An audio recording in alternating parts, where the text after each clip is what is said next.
Let me tell you a story not about rank or resume, not about degrees or diplomas, but about discipline, dignity, and the quiet kind of strength that doesn't need to shout. It begins on a job site, dusty, loud, and alive with labor. Steel beams stretched toward the sky, machines rumbled, sweat poured, and at the center of it all was a man, a black construction worker, calloused hands, steady eyes, a mind sharp as rebar, and across from him, an engineer. Well-dressed, confident, respected, but not wise, because one day that engineer made a mistake. He didn't misread blueprints, he misread a man. Let's talk about 5 lessons from this moment that should shake the bones of every leader, every worker, and every person who's ever underestimated someone because of what they look like or where they came from. Respect isn't a luxury or a courtesy you extend when it's convenient. It's the baseline of every human interaction. It's not reserved for those with degrees, titles, or corner offices. It doesn't come gift, trapped with authority or job descriptions. Respect is foundational. It's the one currency that holds value regardless of your rank, background, or resume. That engineer, he forgot that. In front of an entire crew, he belittled a worker, not for failing. Not for being wrong, but for daring to speak, for offering an idea, for asking a question. He laughed, he mocked. He dismissed a man who showed up with dignity and left with his head bowed, not because he was small, but because someone else decided to make him feel small. But what the engineer didn't understand is that leadership isn't about proving how much smarter or more powerful you are. It's about how you treat the people who have no power at all. Respect isn't earned by job titles or degrees. It's measured in your actions, in your tone, in your silence when someone is speaking. You don't gain respect by demanding it. You gain it by giving it, consistently, especially when you don't have to. Every time you treat someone as less, you shrink yourself in the eyes of everyone watching. People don't remember how loud you were in the meeting. They remember how you made others feel. They remember the silence you offered when someone else needed a voice. They remember your eyes, your tone, your posture. So whether you're wearing a suit or overalls, whether you're the intern or the CEO, understand this. The moment you can't lead with respect is the moment you've proven you're not worthy to lead at all. Quiet men often hold loud power.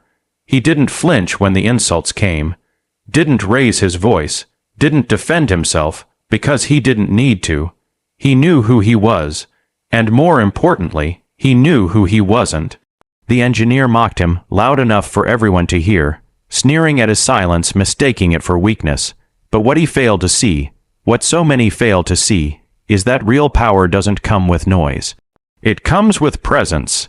It's in the way someone watches, listens, and waits. It's in the patience of a man who has built his life on sweat instead of shortcuts. It's in the calm of someone who doesn't need applause to know his worth. This man didn't rise through connections. He rose through 4 a.m. shifts and 16-hour days, through winters without heat and summers without breaks, through every back-breaking job nobody wanted, but he took anyway. And through it all, he kept his head down, not in shame but in focus. So when the engineer crossed a line, when his arrogance outweighed his ability, it wasn't emotion that answered him. It was experience. It was authority earned, not given, and it came in just 8 quiet, final words. You're done here. Collect your things and leave. No shouting, no threats, just truth, spoken by the man who truly held the weight of that place. Because power doesn't always need to be seen to be felt. And respect isn't something you demand. It's something you earn, day by day, brick by brick. In the end, the loudest person in the room isn't always the strongest. Sometimes the one who says the least says the most, and when he finally speaks, the world listens. Humility is more valuable than any degree. You can graduate top of your class, ace every exam, and walk the stage with honors. You can design bridges that span oceans, towers that kiss the clouds, and systems that move nations. But if you walk through life without humility, all your knowledge is unstable. Like building a mansion on sand. One storm and it crumbles. The engineer stood tall, backed by textbooks, titles, and years of prestige. He looked at the laborer and saw someone beneath him. He thought a strong back meant a weak mind. That dirt under fingernails meant ignorance, but what he couldn't see was the education earned outside the walls of a university. The worker had studied through hardship, through failure, through years of sweat and grit. Life was his classroom, pain was his teacher, survival was his final exam, and from all of that he learned something the engineer didn't: the quiet strength of humility. Humility doesn't brag. It doesn't need applause. It's not loud or showy, it's steady. It listens when others shout. It observes when others judge. It understands that wisdom can come from any corner, any voice, any person, whether they wear a suit or a safety vest. True leadership isn't defined by who's in charge. It's defined by how they treat the people around them. Real leaders kneel to lift others. They don't climb by stepping on someone else's dignity.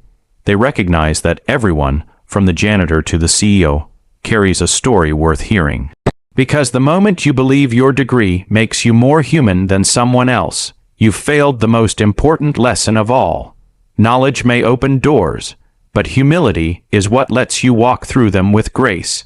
Never mistake skin color for status, because the moment you do, you reveal more about your ignorance than about the person you're judging. Let me be clear, prejudice is a poison, and what makes it even more dangerous is that it often hides behind polished shoes, pressed collars, and polite smiles.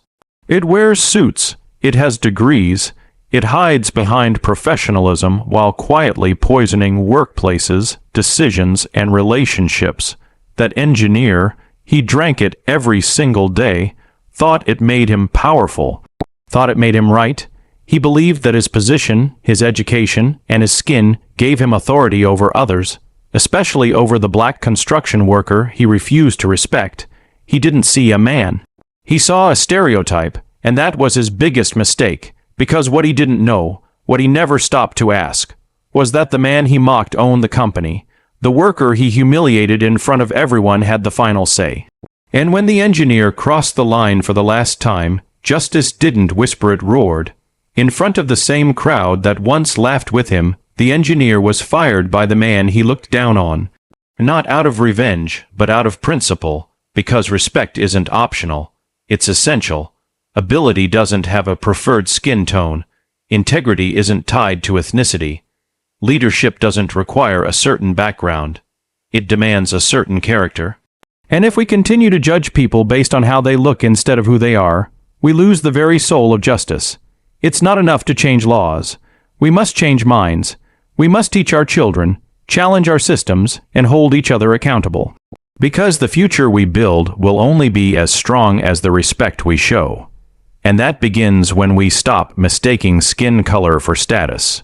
True strength is revealed not in how loud you speak, but in how calmly you respond when someone disrespects you.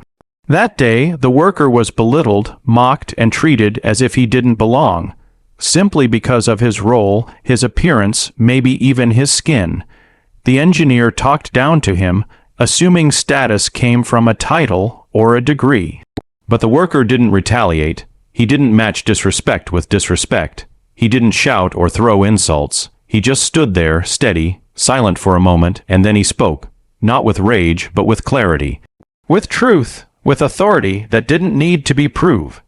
It simply was. He didn't seek to humiliate the man who tried to humiliate him, because real strength never stoops to the level of ego. It rises above it. He didn't need to prove anything. He had already built more than the engineer could imagine, not just in structures, but in self-control, in character, in earned respect. That kind of power can't be taken. It can't be faked. It comes from discipline, from knowing who you are and what you stand for. Then, without fanfare, he turned and walked away, leaving behind silence, shock, and the undeniable truth that respect isn't something you demand. It's something you reflect, and it's something you protect, not just for yourself, but for everyone watching, because there's always someone watching. So when you think of strength, don't just think of muscle or money or the ability to command a room. Think of the courage it takes to stay calm under fire. Think of the man who wore boots and commanded respect with principle, not position. That kind of strength doesn't just build projects. It builds people. It sets a new standard. And it leaves behind something far greater than power. It leaves behind a legacy,